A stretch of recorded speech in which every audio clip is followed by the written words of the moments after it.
Malkajgiri municipal corporation ప్రాంతం ఈ ప్రాంతం అంతా కలిసి ఒక్క దగ్గర ఈ రోజు అభివృద్ధిని మీ దగ్గరికి తీసుకురాదలుచుకున్నాం. ఇయాల మనము మల్కాజ్గిరి మున్సిపల్ కార్పొరేషన్ ఆఫీసుని 10 ఎకరాలలో ఈ రోజు అంతర్జాతీయ ప్రమాణాలతో ఇక్కడ నిర్మించుకుంటున్నాం. ఇది మీకు సౌలభ్యమా కాదా మీరు ఒక్కసారి ఆలోచన చేయండి. చిన్న పనున్నా, నల్లా కనెక్షన్ కావాలన్నా, ఇంటి పర్మిషన్ కావాలన్నా, ఏదైనా అధికారిని కలవాలంటే ట్యాంక్ బండ్ దగ్గరికి పోవాలి. ఎన్ని బస్సులు ఎక్కాలి, ఎన్ని బస్సులు దిగాలి, ఎంత దూరం పోవాలి మీరు ఒక్కసారి ఆలోచన చేయండి. అందుకే పరిపాలన డీసెంట్రలైజ్ చేసినాం.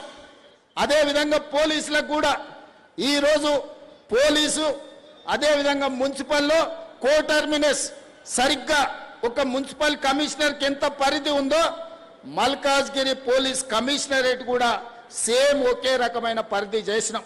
ఒక జోనల్ కమిషనర్కి ఏ విధంగా పరిపాలన సరిహద్దులు ఉన్నాయో ఒక డీసీపీకి సరిగ్గా అదే విధంగా ఈరోజు ఏర్పాటు చేసినాం.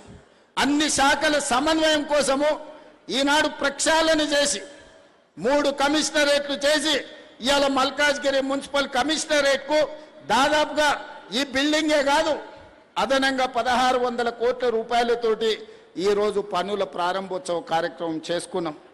నేను ఇవన్నీ ఎందుకు మిత్రుల ద్వారా ఈరోజు ప్రస్తావిస్తున్నంటే ఆనాడు మీరు ఎంపీగా గెలిపిస్తే మీరు ఆశించిన అభివృద్ధి ఆనాడు నేను చేయలేకపోయినా ఈనాడు మీ ఆశీర్వాదంతో తెలంగాణ రాష్ట్రానికి నేను ముఖ్యమంత్రి అయినా రాజకీయాలకు అతీతంగా ఈ వేదిక మీద ఉన్న మిత్రులకు చెప్పదలుచుకున్నా ఈ ప్రాంత అభివృద్ధి కోసం ఎన్ని నిధులు కావాలన్నా ఎన్ని అనుమతులు కావాలన్నా ఇచ్చే బాధ్యత నాది.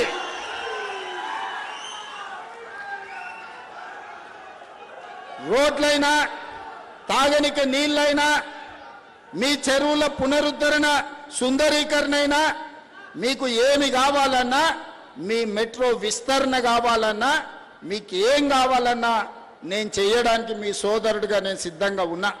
కాబట్టి మల్కాజ్గిరి మున్సిపల్ కార్పొరేషన్ పరిధిలో ఉన్న వివిధ రాజకీయ పార్టీల ప్రజాప్రతినిధులకు ఎన్నికలు వచ్చినప్పుడే ఎన్నికల గురించి మాట్లాడదాం, ఇప్పుడు అభివృద్ధి చేసుకుందాం, సహకరించడానికి నేను సిద్ధంగా ఉన్నా.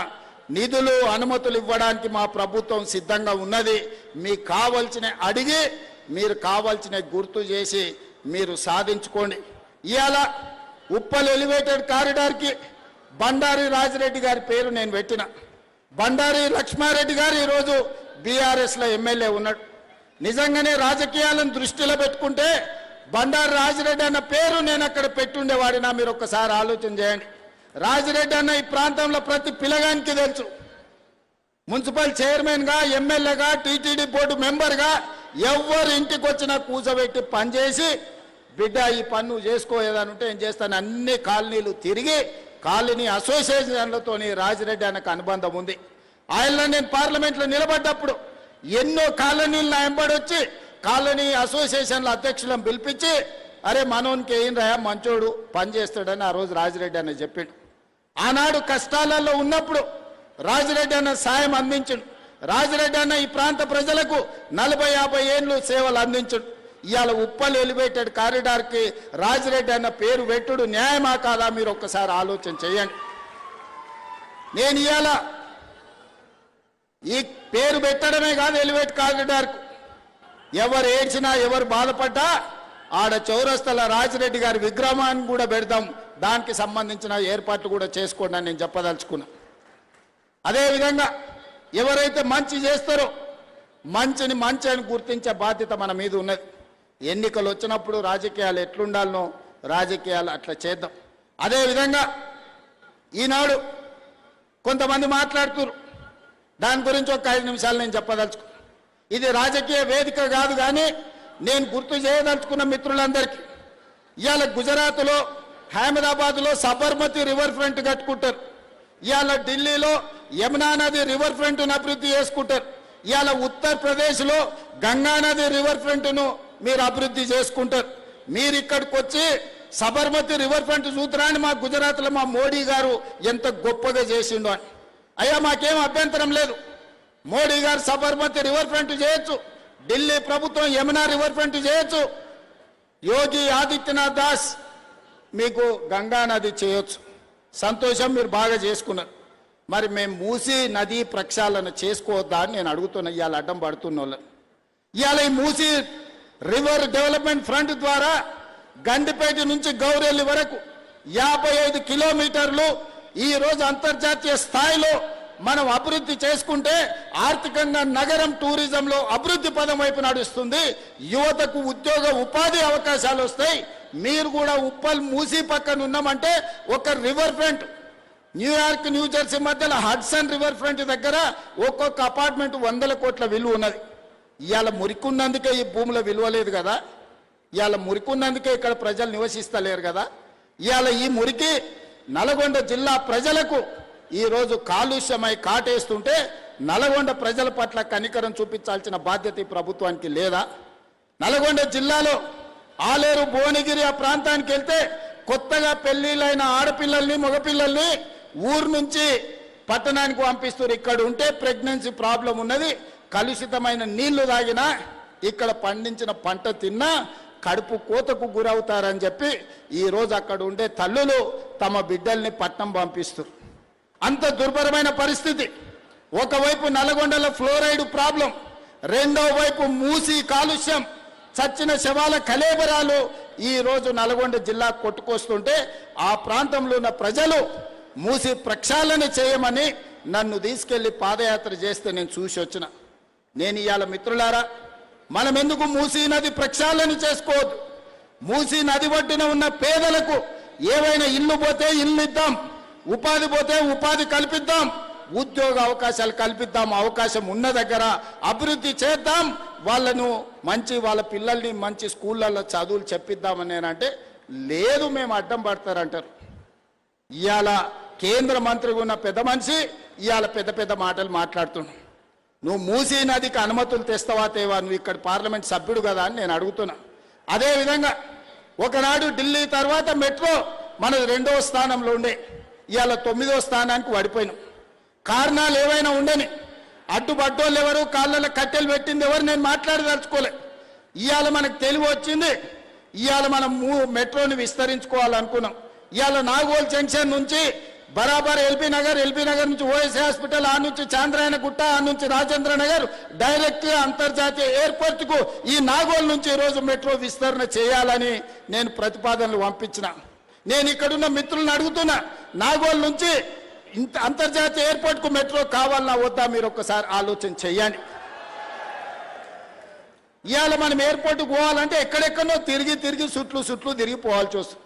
అదే నాగోల్ మెట్రో రైలు ఎక్కితే చక్కగా శంషాబాద్ ఎయిర్పోర్టులో దిగుతాం. ఇవాళ గదే అడిగిన, మా రంగన్న చెప్తాడు, అన్న ఎల్బీ నగర్ కాదు హయత్ నగర్ అవతలికి మెట్రో కావాలి, ఇప్పుడు పట్నం అంతా హయత్ నగర్ దాటిపోయింది, వనస్థలిపురం అవతలికి ఇయ్యండి అని రంగన్న కలిసినప్పుడల్లా అడుగుతాడు. మా ఎంపీ చామల కిరణ్ అడుగుతాడు, ఇవాళ ఎల్బీ నగర్ నుంచి హయత్ నగర్ అవతలికి మెట్రో పెట్టాలని అడిగిన. అవసరం ఉందా లేదా మీరు ఒకసారి ఆలోచన చేయండి. ఇట్లా చెప్పుకుంటూ పోతే 122 కిలోమీటర్లు మెట్రోను పొడిగించాలి, అంతర్జాతీయ నగరం చేయాలని నేను ప్రయత్నం చేస్తుంటే అన్ని అనుమతులు వచ్చినాక ఇక్కడి నుంచి కేంద్ర మంత్రిగా పనిచేస్తున్న ఆయన పోయి కాళ్ళలో కట్టెపెట్టి పుల్లలు పెట్టి ఇవాళ దాన్ని అర్ధాంతరంగా ఆపే పరిస్థితి వచ్చింది. ఆయనను అడగాల్సిన అవసరం లేదా అని నేను అడుగుతున్నా. ఇవాళ మనం ఏది అడిగినా రీజనల్ రింగ్ రోడ్, ఇవాళ ఔటర్ రింగ్ రోడ్ వచ్చినందుకు మనం అంతర్జాతీయ నగరమైనాం. రీజనల్ రింగ్ రోడ్ వస్తే 360 కిలోమీటర్ల అభివృద్ధి జరిగితే ప్రపంచంతోనే పోటీ పడే సింగపూర్, టోక్యో, న్యూయార్క్ లాంటి పట్టణాలతోని ఈరోజు మన హైదరాబాద్ పోటీ పడవచ్చు. 2.5 ఏళ్ల నుంచి కాలుకు బల్పం కట్టుకొని తిరుగుతున్నా. 50 సార్లు ఢిల్లీకి వెళ్ళిన, 5 సార్లు మోడీ గారిని కలిసిన. ఎందుకు ఆగుతుంది, ఎవరు ఆపుతున్నారు నేను అడుగుతున్నా. ఎందుకు ఆగుతుంది, ఎవరు ఆపుతుండ్రు? సమాధానం చెప్పాల్సిన బాధ్యత కిషన్ రెడ్డి గారికి లేదా? తప్పించుకొని ఎన్ని రోజులు తిరుగుతావని నేను అడుగుతున్న కిషన్ రెడ్డి గారిని. ఇవాళ కేంద్ర మంత్రిగా నీకు ఓట్లు వేయలేదా? ఇవాళ నువ్వు ఈ ప్రాంతం నుంచి ఎమ్మెల్యేగా కేంద్ర మంత్రిగా ఎన్నికైనవంటే ఈ ప్రజలు, ఈ నగర ప్రజలు నీకు ఓట్లు వేయలేదా? నిన్ను గెలిపించలేదా? తెచ్చే బాధ్యత నీ మీద లేదా? మూసీ నదికి నిధులు తేవాల్సిన బాధ్యత, మెట్రోకు అనుమతులు తేవాల్సిన బాధ్యత, రీజనల్ రింగ్ రోడ్డును నిర్మించాల్సిన బాధ్యత మీకు లేదా? ఇవాళ తెలంగాణ రాష్ట్రంలో రైతులు పండించిన వడ్లు 75 లక్షల మెట్రిక్ టన్నులు తెలంగాణ రాష్ట్రం కొన్నది. కానీ కేంద్ర ప్రభుత్వం చెప్తే నేను 50 లక్షలే కొంటాను, మిగతా 25 లక్షలు ఎవరికి ఇవ్వాలి, ఎక్కడ తీసుకుపోవాలి? ఇలా దేశంలో 60% ఒక్క తెలంగాణలోనే ఒట్లు పండించినాం. పంజాబ్లో 86% కొంటావు, నీ ప్రభుత్వాలు ఉన్న రాష్ట్రాలలో 70-80% కొంటావు. తెలంగాణలో పండించినేమో సగానికి సగం తక్కువ కొంటున్నావు. ఈ బాధ్యత కిషన్ రెడ్డి గారికి లేదా? ఇవాళ ఆయన అంటుండు నన్ను ఎవ్వరు ఏం చేయలేరని. అయ్యా, ఈ ప్రజలతో పెట్టుకున్నాడు, తెలంగాణ ప్రజలతో గోక్కున్నాడు, బాగుపడి బట్ట కట్టినోడు ఎవరు లేడు కిషన్ రెడ్డి గారు. నువ్వు చేస్తున్న వ్యవహారాలు అన్ని ప్రజలు గమనిస్తారు.